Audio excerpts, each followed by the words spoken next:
Bonjour chers téléspectateurs, je me nomme Moussa Sabali, dit étudiant noir. Aujourd'hui, nous sommes là pour vous présenter 7 expressions françaises et leur signification.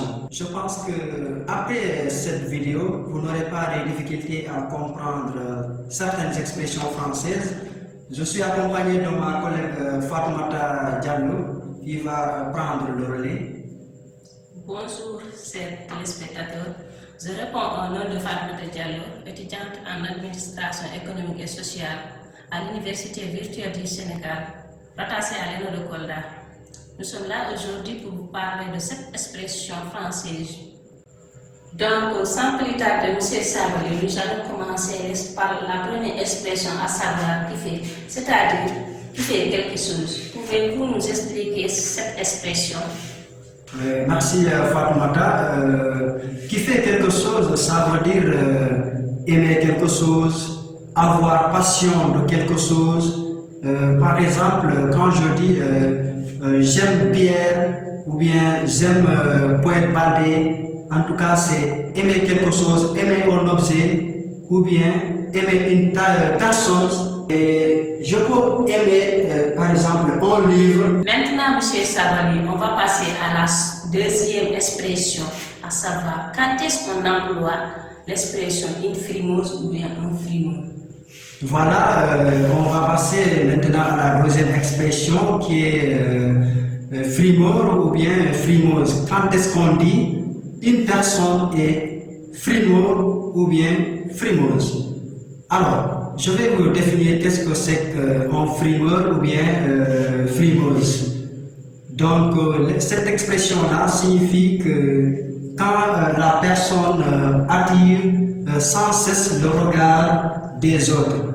Par exemple, une personne qui s'habille très magnifiquement et qui vient devant une foule pour passer là-bas et comme on le dit, faire des copes, c'est-à-dire cette personne-là est en train de frimer et on l'appelle une personne frimeuse et c'est un frimeur. Voilà la troisième expression, à savoir bousiller quelque chose. Apportez-nous quelques explications sur cela. Voilà, merci. On va passer à l'expression numéro 3 qui est bousiller quelque chose. Alors, bousiller quelque chose signifie abîmer, cacher quelque chose. Je donne un exemple. Détruire. Voilà, détruire. Quand je dis par exemple, ce jeune homme-là a bousillé son fric en le faisant tomber par terre. C'est-à-dire qu'il a perdu son argent en le faisant tomber par terre. Il a bousillé son fric. Voilà, nous allons passer à la fameuse expression qui est couper la cible à quelqu'un. Voilà, M. Sabali, expliquez-nous. Voilà la quatrième et fameuse expression que j'aime beaucoup, couper la cible à quelqu'un.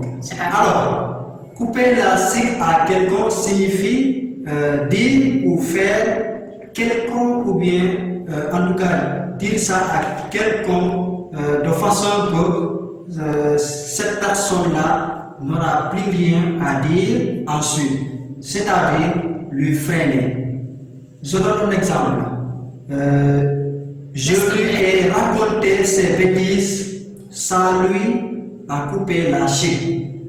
Donc, si je comprends bien, c'est faire dire la personne à ne plus avoir des idées à la suite. C'est-à-dire, quand tu dis cela à une personne, quand tu lui coupes la chic, cette personne-là n'aura plus rien à dire. Par exemple, tu lui as coupé l'appétit, tu lui as freiné, en tout cas tu as freiné cette personne-là de tel point que cette personne-là n'aura plus d'idée, d'argument. Par exemple, quand tu lui racontes ses bêtises, ses idiots, en tout cas tu lui as coupé la chic. L'expression suivante, à savoir mettre quelqu'un à dos, signifie quoi, M. Sabali? Merci beaucoup. On va voir maintenant la cinquième expression qui est mettre quelqu'un à dos. Alors, chers amis, mettre quelqu'un à dos ne signifie pas de lui mettre ici. c'est l'expression qui est ainsi. Qu'est-ce que cela signifie? C'est-à-dire que se fâcher contre quelqu'un au point que cette personne-là vous devient hostile. C'est ça, se mettre quelqu'un à dos. Mais jamais, parce qu'il y a des personnes, quand ils entendent cette expression-là, ils penseront que, par exemple, c'est se mettre quelqu'un ici sur son dos. Par exemple, je donne un exemple, cette personne-là, avec ses remarques idiots, il s'est mis tout le monde à dos, c'est-à-dire tout le monde est fâché contre cette personne-là. Donc, M. Sabri, vous savez qu'à chaque fois, on utilise l'expression bosser. Donc, tout le temps, on ignore le contenu. Est-ce que vous pouvez apporter des explications par rapport à cela?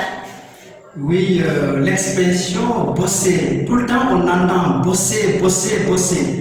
Mais il faut comprendre que ce n'est pas, par exemple, bosser un bouton, c'est pas ça quand même.